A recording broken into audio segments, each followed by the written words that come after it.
ఇంటిల్లిపాది కూర్చొని ఆ పూలతో బతుకమ్మను తయారు చేస్తారు.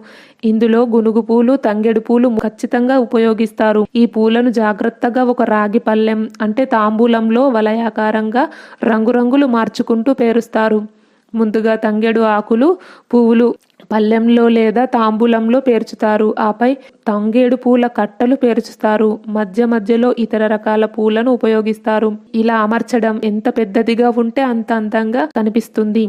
తెల్లని గునుగు పూలను రంగురంగులతో అద్ది పెడతారు. పేర్చడం అయిపోయాక పైన పసుపుతో చేసిన గౌరమ్మను పెడతారు. ఇలా పేర్చిన బతుకమ్మను గృహంలోని దైవస్థానంలో అమర్చి కొవ్వొత్తులతో అగరొత్తులతో అలంకరించి పూజ చేస్తారు.